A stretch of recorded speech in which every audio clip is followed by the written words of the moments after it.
Assalamualaikum warahmatullahi wabarakatuh. Saya Arina Lutfiana Nurrahmah dari Ekonomi Syariah B. Di sini saya akan mereview mengenai manajemen.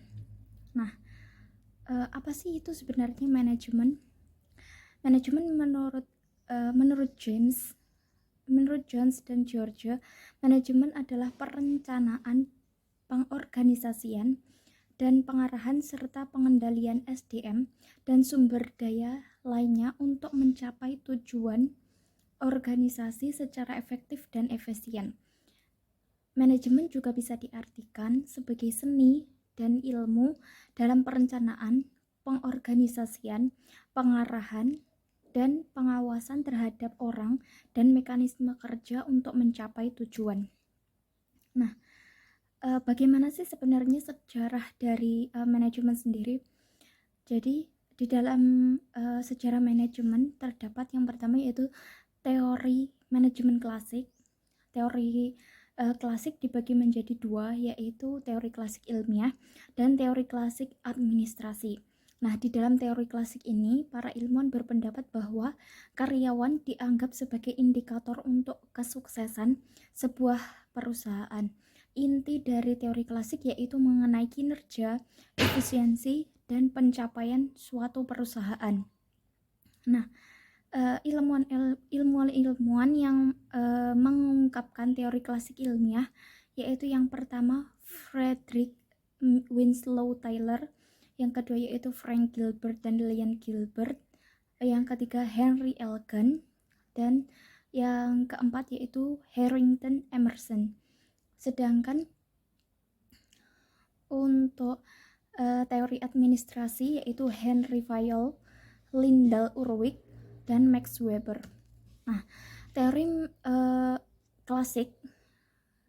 manajemen klasik yang kedua yaitu teori manajemen perilaku. Teori ini memperbaiki teori manajemen klasik yaitu dengan memanusiakan manusia, di mana di dalam manajemen perlu indikator-indikator sosial dan psikologis. Ilmuwan dalam teori manajemen perilaku yaitu yang pertama Hugo Mansberg, yang kedua Mary Parker Follett, yang ketiga yaitu Elton Mayo, yang keempat yaitu Abraham Maslow, yang kelima yaitu Douglas M.C. Gregor. Nah, teori yang keempat yaitu teori kuantitas, di mana penggunaan pendekatan matematika dalam menjalankan prinsip-prinsip manajemen, di mana yang menjadi titik fokusnya yaitu pada perhitungan. Teori yang keempat yaitu teori kontemporer, di mana mewujudkan tujuan organisasi berupa output yang bermanfaat bagi lingkungan dengan melakukan proses transformasi dari faktor input yang juga diperoleh dari lingkungan. Nah, teori yang selanjutnya yaitu mengenai di dalam manajemen itu pasti untuk mencapai untuk mencapai tujuannya maka perlu adanya organisasi. Nah, di sini apa itu sebenarnya teori organisasi? Organisasi adalah sekumpulan dua orang atau lebih yang bekerja sama dalam cara yang terstruktur untuk mencapai tujuan tertentu yang spesifik. Nah, teori-teori yang ada di dalam organisasi yaitu yang pertama teori klasik, di mana teori ini bekerja semata-mata didorong oleh rangsangan ekonomi. Yang kedua itu teori neoklasik, di mana setiap manusia berbeda-beda dan manajemen harus berpartisipasi aktif dalam pengembalian keputusan yang menekankan pada aspek psikologis dan sosial. Yang ketiga yaitu teori modern. Semua unsur organisasi bisa dikemas secara ringkas. Hal ini bisa disesuaikan dari segi lingkungan, pola persaingan yang ada, dan keadaan yang berkembang saat ini. Di dalam sebuah organisasi di dalam sebuah manajemen tentu ada yang namanya manajer. Nah, manajer dalam kegiatan organisasi itu adalah orang yang melakukan kegiatan manajemen. Lebih lengkap lagi, manajer adalah individu yang bertanggung jawab secara langsung untuk memastikan bahwa kegiatan dalam organisasi dijalankan bersama para anggota dari organisasi. Nah, peran dan fungsi manajer dalam organisasi yaitu yang pertama membuat penugasan kerja, yang kedua yaitu memberikan pengarahan dan instruksi, yang ketiga itu melakukan tindak lanjut, yang keempat yaitu memberikan bantuan atau dukungan, yang kelima yaitu pemecahan masalah. Nah, tingkatan manajer yaitu ada top manager, yang kedua yaitu ada middle manager, yang ketiga yaitu first line. Nah, top management, manajer yang berada pada posisi ini misalnya itu presiden, CEO, CFO, dan wakil presiden. Ini semua bertanggung jawab mengambil keputusan yang berhubungan dengan tujuan perusahaan dalam jangka panjang. Sedangkan yang middle management yaitu manajer yang seringkali bertanggung jawab atas keputusan-putusan jangka pendek, misalkan area manager, kabak, kadif, kasih, dan lain-lain. Yang ketiga yaitu first line.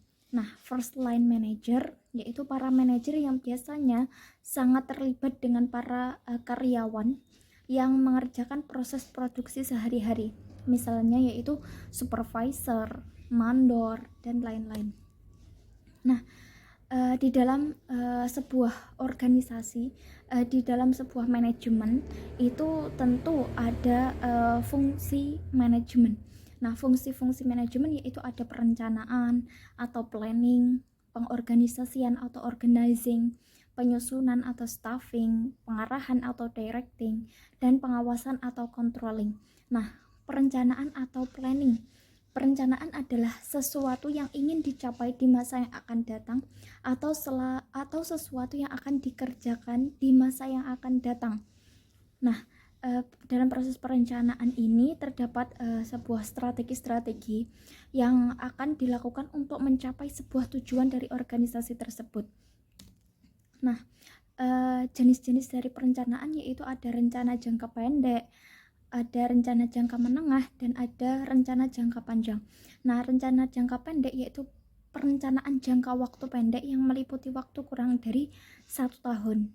Misalnya, meningkatkan omset dari produksinya setiap bulan. Nah, yang kedua yaitu rencana jangka menengah. Perencanaan jangka waktu menengah yang meliputi waktu kurang dari 5 tahun.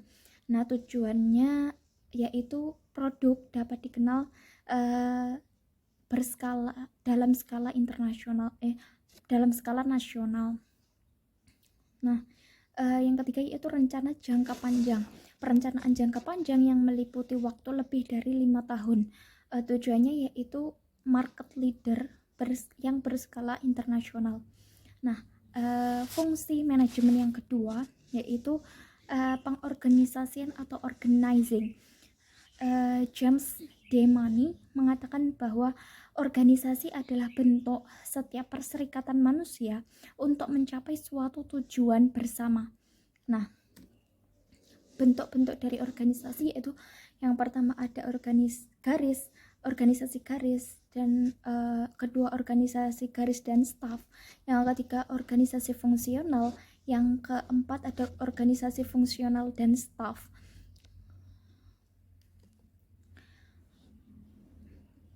Yang fungsi manajemen yang keempat yaitu penyusunan atau staffing. Kegiatan penyusunan personalia pada suatu organisasi sejak dari merekrut tenaga kerja, pengembangannya, hingga dengan usaha agar setiap petugas memberi daya guna maksimal kepada organisasi. Proses penyusunan personalia yaitu yang pertama meliputi perencanaan SDM. Setelah itu adanya sebuah rekrutmen.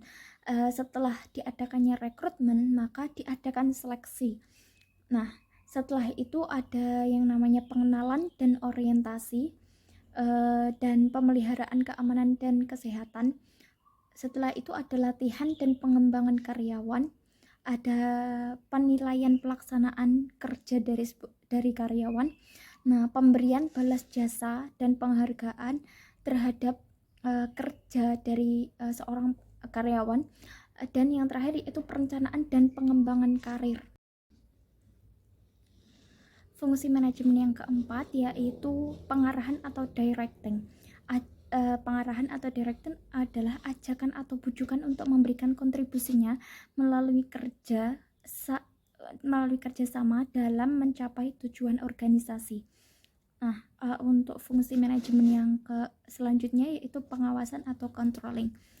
Proses menetapkan ukuran kinerja dari pengambilan tindakan yang dapat mendukung pencapaian hasil yang diharapkan sesuai dengan kinerja yang ditetapkan. Dalam proses pengawasan ini ada tahapan proses pengawasan.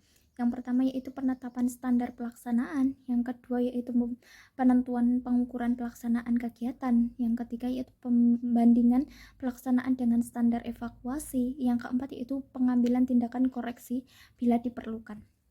Nah, di dalam manajemen juga terdapat teori motivasi. Nah, teori motivasi yaitu dikemukakan oleh Maslow, yang mengemukakan bahwa motivasi adalah tindakan atau tingkah laku suatu organisasi pada suatu saat tertentu, biasanya ditentukan oleh kebutuhannya yang mendesak. Nah, selanjutnya yaitu teori motivasi diungkapkan oleh Douglas McGregor, yang menyatakan bahwa ada dua pendekatan atau filsafat yang manajemen yang mungkin diterapkan dalam sebuah perusahaan.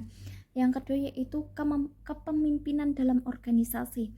Nah, secara etimologi kepemimpinan berasal dari kata pimpin yang berarti bombing atau tuntun. Sedangkan menurut Winardi, kepemimpinan diartikan sebagai usaha untuk mempengaruhi antar perorangan lewat komunikasi untuk mencapai beberapa tujuan. Nah, terdapat tipe-tipe dari kepemimpinan, yaitu tipe kepemimpinan karismatik, di mana seorang pemimpin yang memancarkan aura wibawa yang mampu menarik perhatian bawahannya. Tipe kepemimpinan yang kedua yaitu tipe kepemimpinan transaksional, di mana kepemimpinan yang memotivasi bawahannya dengan minat-minat pribadinya. Tipe yang ketiga yaitu tipe kepemimpinan transformatif, yaitu kemampuan seorang pemimpin dalam bekerja untuk mentransformasikan sumber daya alam dalam rangka mencapai suatu tujuan. Selanjutnya itu di dalam organisasi di dalam sebuah organisasi terdapat komunikasi antar anggota organisasi tersebut.